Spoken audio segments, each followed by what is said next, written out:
Good morning बच्चों।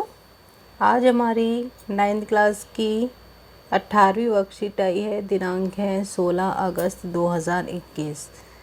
तो बच्चों सबसे पहले आप लोग अपना नाम लिख लेंगे और अपने क्लास टीचर का नाम लिख लेंगे। साथ में अपना रोल नंबर और सेक्शन भी ज़रूर यहाँ पर मेंशन किया करें आप। तो आज जो हमारी आई है कबीर की साखी से आया है। हमारी 9th क्लास का चैप्टर है साखियाँ और सवैयाँ। उससे ये पंक्तियाँ आई हैं और ये बहुत ही इम्पोर्टेंट पंक्तियाँ हैं जो कि हर साल एग्ज़ाम में ज़रूर पूछी जाती हैं। तो यहाँ पर कुछ लाइनें दी गई हैं और उन साखियों के साथ में भावार्थ दिया गया है। तो हम साथ के साथ पढ़ते हुए चलेंगे और साथ में इसके अर्थ को भी समझेंगे। तो इस पे लिखा है, हस्ती हस्ती चढ़िए ज्ञान को, सहज दुलीचा डारी, स्वान रूप संसार है, भूखन दे जगमारी। हस्ती हाथी, चढ़ना ज्ञान होता है, सहज दुलीचा डारी। तो यहाँ पर वो कह रहे हैं, चलिए पहले इसको साथ में हम पढ़ते हैं फिर समझते हैं। येलो वाला जो बॉक्स दिया गया इसमें इसका भावार्थ है पहले पैराग्राफ में कि इस साखी के माध्यम से कबीर कहना चाहते हैं कि व्यक्ति को ज्ञान रूपी हाथी की सवारी करनी चाहिए। यानी किसको महत्व देना चाहिए? ज्ञान को महत्व देना चाहिए, अर्थात ज्ञान प्राप्त करना चाहिए और सहज या सरल साधना रूपी गलीचा बिछाना चाहिए। तो उसे किसी प्रकार का घमंड नहीं करना चाहिए बल्कि उसे सहज रहना चाहिए। अच्छा, आगे लिखा हुआ है इसमें, संसार की तुलना उसने की है कुत्तों से। संसार की तुलना स्वान अर्थात कुत्तों से की गई है जो आपके ऊपर भौंकते रहेंगे, जिसे अनदेखा कर चलते रहना चाहिए। एक दिन में स्वयं ही झक मार कर अर्थात अपना समय बर्बाद कर चुप हो जाएंगे। तो यानी कि जिस प्रकार से हाथी होता है, हाथी के पीछे जब कुत्ते भौंकते हैं तो कभी भी हाथी उनके पीछे नहीं दौड़ता, वो अपने रास्ते पर अपनी मस्ती में चलता रहता है।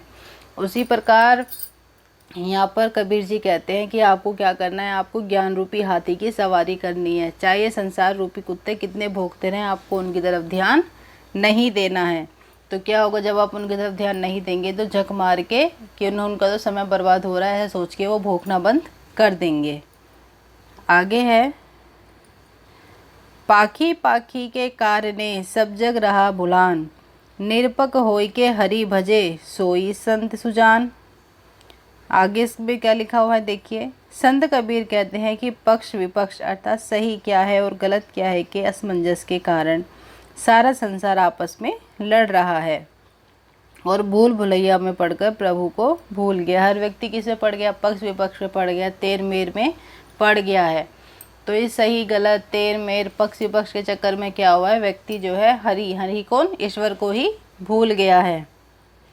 आगे है, जो व्यक्ति चीज़ों में पड़े बिना निष्पक्ष होकर प्रभु भजन में लगा है वही सही अर्थों में मनुष्य है। तो जो व्यक्ति पक्ष विपक्ष में नहीं पड़ता है, एक निष्पक्ष होकर के केवल ईश्वर के भजन में लगा हुआ रहता है, वही मनुष्य है। आगे है, हिंदू मुआ राम कही, मुसलमान खुदाई, कहे कबीर सो जीवता, जो दूहू के निकट न जाई।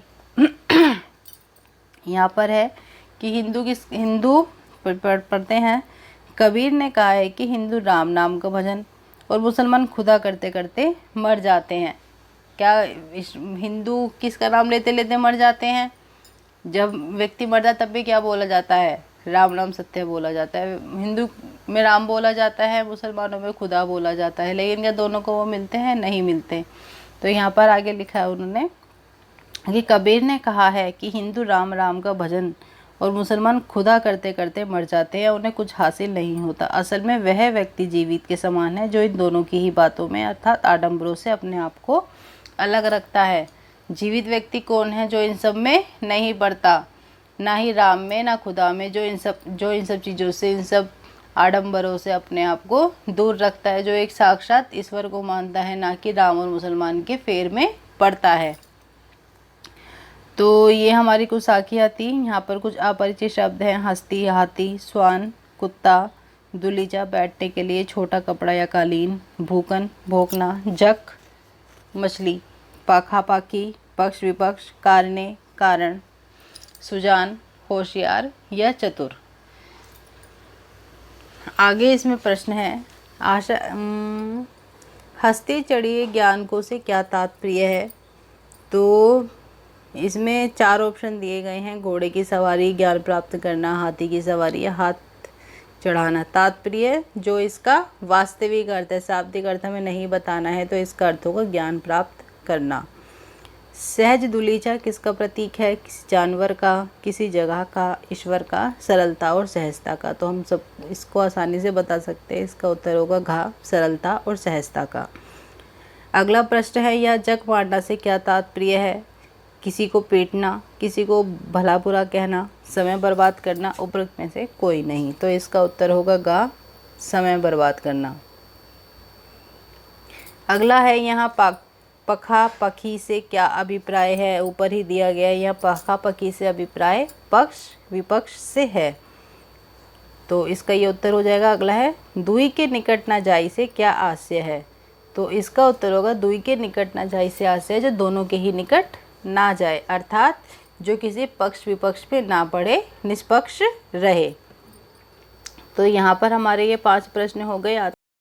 अगला प्रश्न है, गतिविधि जख मारना का अर्थ बताते हुए अपने वाक्य में प्रयोग कीजिए। इसी प्रकार कोई अन्य 5 मुहावरों के अर्थ बताते हुए वाक्य प्रयोग कीजिए।